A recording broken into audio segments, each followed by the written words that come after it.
We had a bit of a turmoil this morning with some issues at work we had to deal with, but we got over it and we made it. And it's just so nice to be here today, and I really hope that everyone has their seatbelts on today. When I'm getting close to the end, I'm going to show you a preview of what I'm going to show you next week, and next week you're going to need shoulder straps and seatbelts. What's going on over in Europe right now, and all the religions other than Bible-believing Christians, I'm going to tie it all in together. And take a good look. I want you to look right here. I want you to look for moons. I want you to look for black boxes and moons. Very carefully in these images that are coming up. And I'm calling this today, I Am Lucifer 5, Follow the Money and the Black Box. Pastor Gaines last week, when he was preaching, said just follow the money, and today we're going to follow the money. So what's this big attraction? I mean, in the Muslim they have the Kaaba, which everybody bows to. That's their largest idol. Everybody bowing to a black box. By the way, how many sides does a box have? A cube? Does anybody know how many sides it has? When you think a box, you think 4, but it's a cube. It's got 6 sides. But anyhow, everyone's bowing to the 6-sided idol. Everybody in the world bows to this thing that's Muslim. It's an idol, guys. It's the biggest, most obvious idol. But it's also full of idols. I can't show you this week. It's full of idols, that black box. And I want you to watch for the black boxes. Watch for black smoke. Black boxes and moons. Very carefully in these images. I'm going to ask you some questions. Okay. So what attracts everyone? It's an idol in plain sight. It's the well of Zamzam. In Islam, it's the well of Zamzam. That's built over the well of Zamzam. What is the well of Zamzam? That's when Hagar was sent away from Abraham, and her son Ishmael was dying of thirst, and she put the boy within a bow shot to die, and she cried out to the Lord. And the Lord opened her eyes and showed her where the water is, this well of Zamzam. Okay, so it's located, I'll just tell you a little bit about it. The Zamzam well is located within the Masjid al-Haram in Mecca, Saudi Arabia. And at the Kaaba, which is the holiest place in Islam.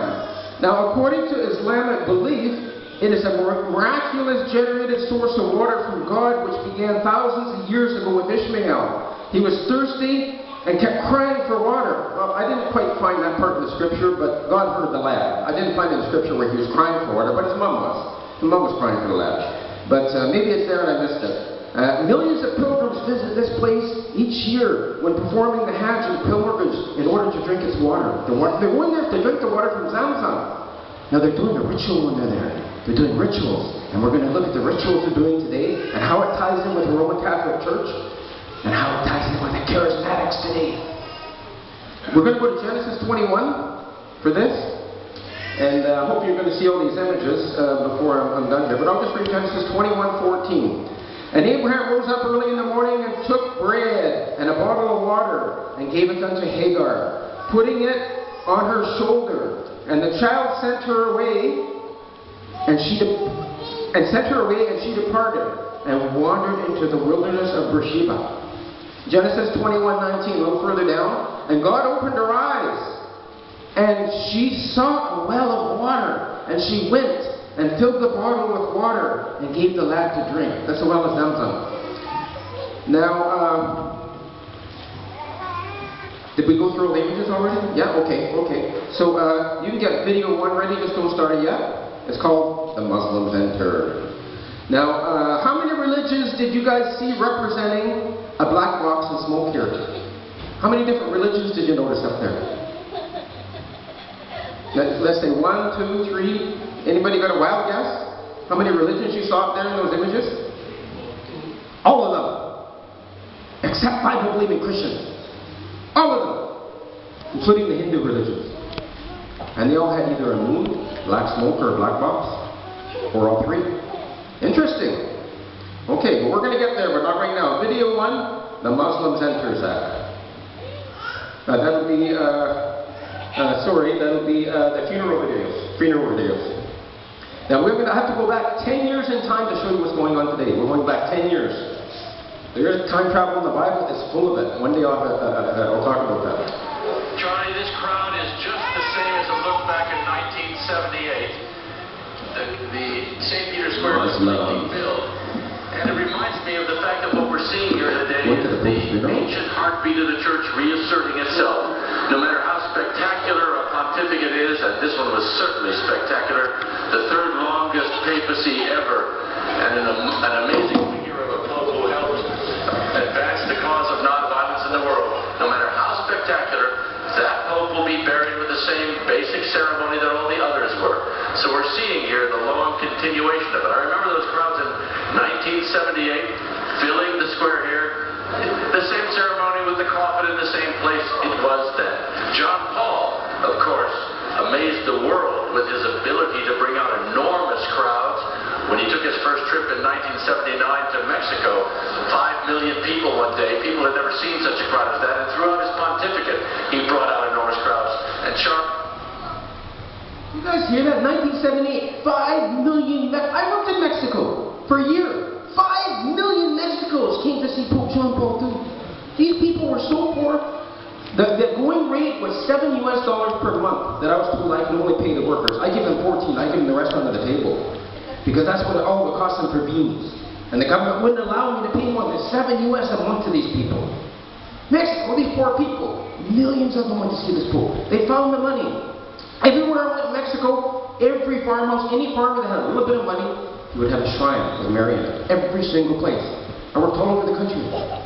Yeah. So, Muslims, why would the Muslims go see the Pope at his funeral? Interesting. Okay, we're not going there yet, but let's go to video 2. President Khomeini of Iran.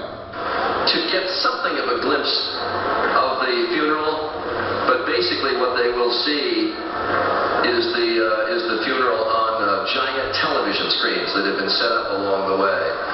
President Khatami of Iran, who has come here, and it's interesting, one of the 3 nations that President Bush said is part of the axis of evil, and yet he will be seated not far from President Bush, who we are told is on his way here. One of actually 3 presidents, 2 ex-presidents, and President Bush, and Presidents Clinton and... The presidents of America had declared war in Iran, the axis of evil, and they're sitting together holding hands at the funeral of the Pope. Wow! Go on. Video 3, leaders and governors. What you're looking at as we speak here, as we begin our coverage, is the arrival of the dignitaries, foreign dignitaries. There are representatives of close to 100 nations here. There you see Prime Minister Tony Blair and his wife. He has just announced, of course, there will be an election in Great Britain early in May. Was here for the... There's Prince Charles arriving just behind the Prime Minister. Okay, you can go to video 4, Prince Charles. Meanwhile, guys, get your fighters over to Revelation 18. Was here for the... There's Prince Charles arriving just behind the Prime Minister. Okay, and then go to video 5, United Nations. Revelation 18:9.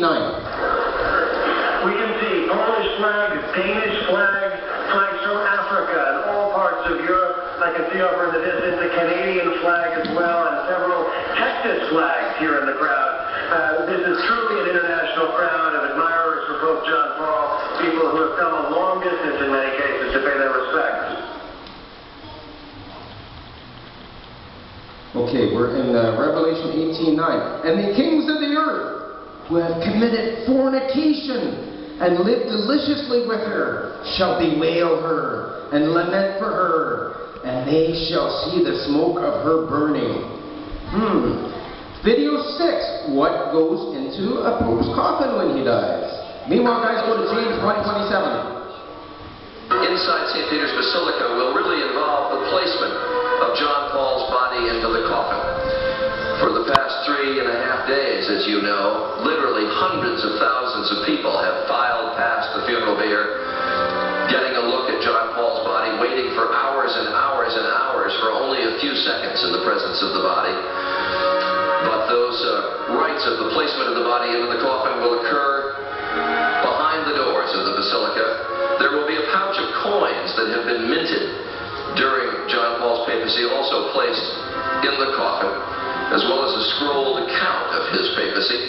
And then a white silk veil will be put over his face to represent his look at the Father, and also to evoke baptism. And then the coffin will be closed. Did they put a Bible with him? Did he put words of God with him? A bag of money! And it was not just money, guys. It was money, a bag of gold coins minted by the Vatican's own mint. The Vatican has a mint, did you know that? They print their own money. They're their own country. Did you guys know that? Yes. Wow. Okay, so, what about the orphans and widows? Putting bags of gold in a Pope's coffin? What about the orphans and widows? God's Word tells us to help the orphans and widows. Not to bury our money with us. You know there's actually religions and customs where they put coins and stuff in your eyes when you die, so you can enter into the next world and stuff like that. Yeah. But anyhow, I promised you guys James 1:27. Let's go to James 1:27. Pure religion and undefiled before God. And the Father is this, to visit the fatherless and widows in their affliction, and to keep himself unspotted from the world. The Pope took the world with him, an account of everything he did in the world, and bags of money. Okay, so no words of God with him. Okay, so let's go to, well, I want you, first of all, Peter, who supposedly the Catholic Church said was the first Pope. The Catholic Church says he was the first Pope. Well, that's not true. So, let's go to Acts 8:20, and if you can't get there, I'm just going to read it out, because we're going to get to another video right away. And I'll prove to you that. But Peter said unto him, Thy money perish with thee. Peter said, Thy money perish with thee, and this Pope buries his money with him? So that's against what Peter said. And Peter's supposed to be the first Pope? No. The scriptures don't line up to that. The King James Bible doesn't line up to that, guys. Maybe some other versions do, but we'll get there later. So when the Vatican collapses, and it will, I want you to get ready for video 7, Zach, the Vatican's colossal wealth. The whole world's going to collapse. We still see something in Suriname happening right now. It's got nothing to do with the world. It's got to do with Suriname. And Suriname may go to 3,000 for one. I saw it in other countries. I tell you, my grandfather, when he was alive, and my father were getting conversations, and they both fought in the war. Just wait. And over in Germany, the Deutschmark went so high, it was like almost $1 trillion for $1 US. So people would get their money, you have to put it in a wheelbarrow, and you need so much money just to buy a loaf of bread. And you got your wheelbarrow, and you run to the store before everybody else, because you don't want to miss this, eh? You might have 3 loaves of bread left. And the wheelbarrow doesn't fit in the door. And you get the money out, as much as you can carry, and you go to the store, and you come back, you get the rest of the money because you couldn't carry it all. And guess what? Somebody dumped the money out and stole the wheelbarrow. Because the money was worthless. And I remember my dad and my grandpa always talking about these stories. It was just amazing what they were talking about. And then I saw it in Mexico. Then I saw it in Suriname. And we're starting to see it in Suriname again. But what's about to happen is going to involve the whole world. It's going down, guys. It's going down. So Revelation 18:19. Let's just see what God says about this. And they cast dust on their heads and cried, weeping and wailing, saying, I'm going to read the rest of the scripture after we play video 7, please, Zach.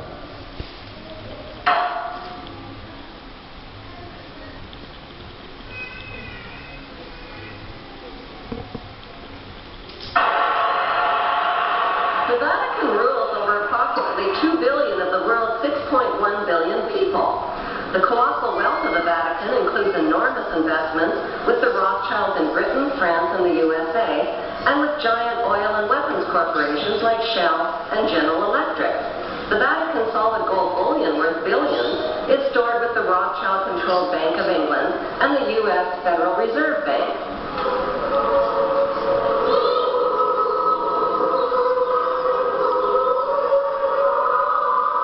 The Catholic Church is the biggest financial power, wealth accumulator, and property owner in existence, possessing more material wealth than any bank, corporation, giant trust, or government anywhere on the globe.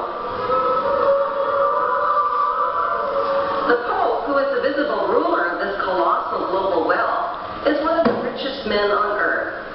While 2/3 of the world earns less than $2 a day, and 1/5 of the world is underfed or starving to death, the Vatican hoards the world's wealth, profits from it on the stock market, and at the same time preaches about giving. Pope and Vatican accumulate all that wealth over the millennium? One method was to put a price tag on sin. Many bishops and popes actively marketed guilt, sin, and fear for profit by selling indulgences.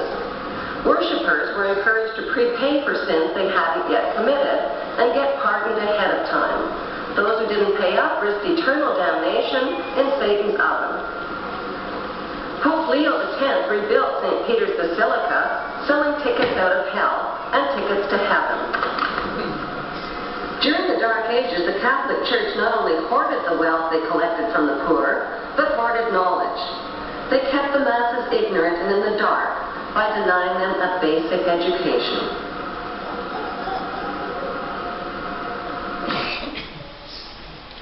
That's the Catholic Church, friends. Okay, now, Revelation 18:19. And they cast dust on their heads and cried, weeping and wailing, saying, Alas! Alas! Notice there's two alases there, not just one. Alas! Alas! That great city wherein were made rich all the ships in the sea by reason of her costliness. For in 1 hour she was made desolate. That's what's going to happen. This place is going to be destroyed. The whole Vatican City, the whole country, bang! In one shot, 1 hour. Now the people in the pews don't know all this stuff, and they don't care. Why? Because they're under Mary's spell. We saw it last week. They don't care. Oh, they're just holding their hands up to all this. They don't care. They're under the spell. They're under the spell of that devil Mary. Not the Mary of the King James Bible. That's another Mary. Okay. Now, at the top, wait. I got a news flash yesterday. You guys got to hear this news flash. This came off one of the biggest news stations here. The United States Embassy in Italy has issued a security alert to all Americans abroad, warning them to avoid locations that have been identified as potential targets for terrorist attacks. Now, they had a whole list. Guess what was on the top of the list? The top of the short list was St. Peter's Basilica in the Vatican City. It's about to go, guys. In front of our eyes. It's about to go. They're making plans. Who's making plans? We'll see. Revelation 18:18. If you're still in Revelation. And cried when they saw the smoke of her burning, saying, What city is like unto this great city? Now, when I've tried to share these things with my charismatic friends, Catholic friends, all these guys, they just go deaf. They go deaf. I need your best ear today, guys. I need your best ear. Because you've got to get this in your hearts, because it's going to help these guys. If you have family and that stuff. Now, that's why we need to preach the gospel to them. Just preach the gospel to them. Give them the words of God. Preach the gospel. Don't try and change their minds with all that stuff. It doesn't work. You can try. Especially if you get them to read the scriptures that I gave you last week. You can try.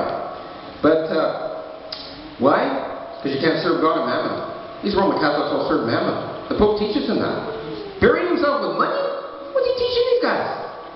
Okay, so I want to go. I'm just going to show you a little bit about that, and I'll tell you why. I'm going to read the scriptures to you. You don't have to go to them. You can mark them down. You can check all this out yourself. Matthew 6:24. No man can serve two masters, for either he will hate the one and love the other, or else he will hold to the one and despise the other.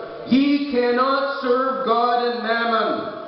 That's why all these big charismatic churches with all these people getting all these tithes and offerings and these seed money, they get so much money, they can't serve God and mammon. Those men are all lost. You know, the biggest church here in Suriname, the biggest, fastest growing church was in Lopos. The apostle, well, there's only 12 apostles in the Bible, he calls himself an apostle. He now says that he is a seer. And these things that we saw on the videos last week. He says he is these things. It's just amazing, but I can't get there today. But very interesting what's going on there. So we're going to go to, now I read that to you. You cannot serve God and mammon. And it says in 1 Timothy 6:10, for the love of money is the root of all evil. Now I'm only going to read the first part. This is God's words. The love of money is the root of all evil. Now we know that, but you know all the other Bible versions don't say that. They teach you something else, which is going to get you to follow this guy. What do they teach you? Let's go to the NASB. For the love of money is a root of all sorts of evil. So the King James Bible is telling us all evil. Other Bibles say, well, this evil, that, they get to pick and choose. They become the final authority. God Bible, guys, you're in trouble. We give them free in this church.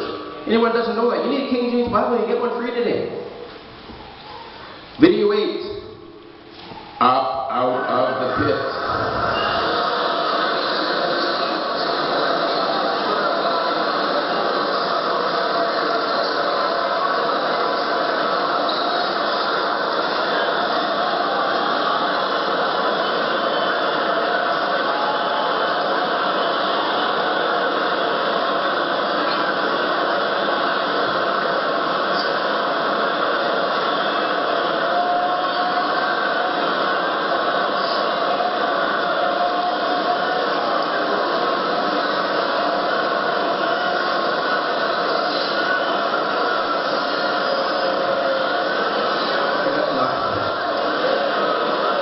Go to Revelation 9:2. Guys, how many people know there's 5 pillars of Islam? We don't study Islam here. Some came from Islamic background. There's 5 pillars. Do you know that if you don't do all 1, 2, 3, 4, 5, you're not saved? You don't go to heaven? This is one of the last ones. Circling this Kaaba, this black box, this 6-sided box, with the well of Zamzam underneath. I can't get everywhere today. I'm only going to tease you. But next week, you're not going to need just seatbelts. You're going to need shoulder straps and armor to get through what I'm going to talk about. Meanwhile, Revelation 9:2. Let's see what God says. And he opened the bottomless pit. I want you to study these scriptures for next week. Then arose the smoke out of the pit, and the smoke of a great furnace. As the smoke of a great furnace. The sun and the air were darkened by reason of the smoke out of the pit. Then we go down a little further, Revelation 17:8. The beast that thou sawest was, and is not, and shall ascend out of the bottomless pit, and go into perdition. He's going to ascend out of the bottomless pit. Big clue. And they that dwell on the earth shall wonder, whose names were not written in the book of life, and from the foundation of the world, when they behold the beast that was, and is not, and yet is. Study that. Was, and is not, and yet is. I'm going to tell you what that means next week. Meanwhile, I want to take you to a little preview of next Sunday's November 29th introduction.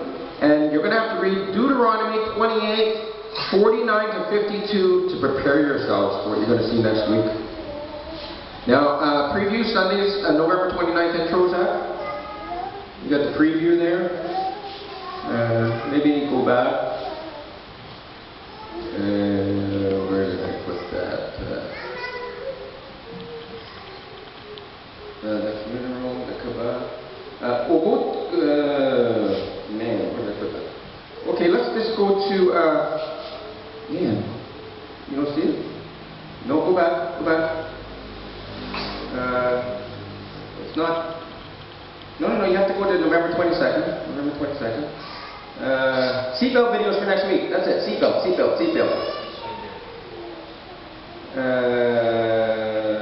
Wait. No.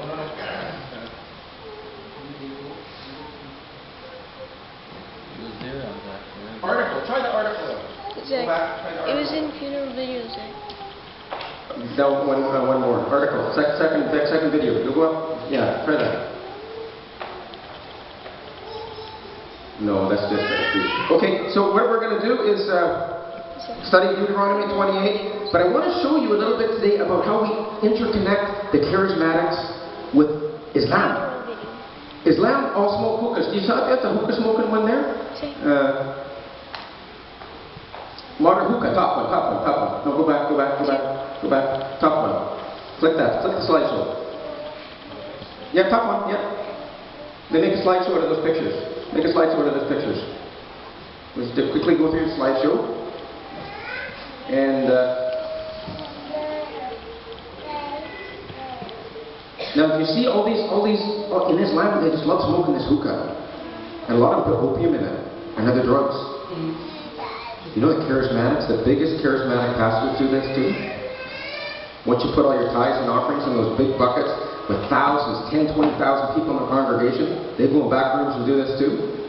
Brother Rob's crazy, right? Why would Brother Rob be telling us this? Are you trying to cut people down? No, I'm trying to tell you the truth and warn you. Go to video 9, hookah opium party after the services.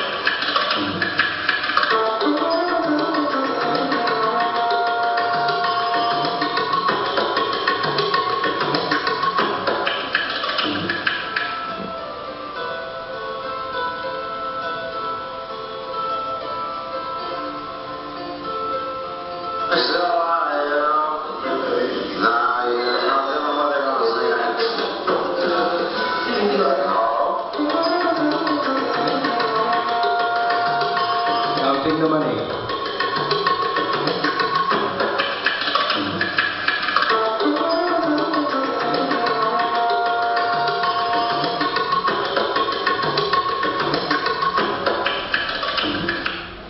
This is no joke, guys. You see all these false prophets? You see them on TBN? All these guys on and you're going to send them your money so they can smoke it away?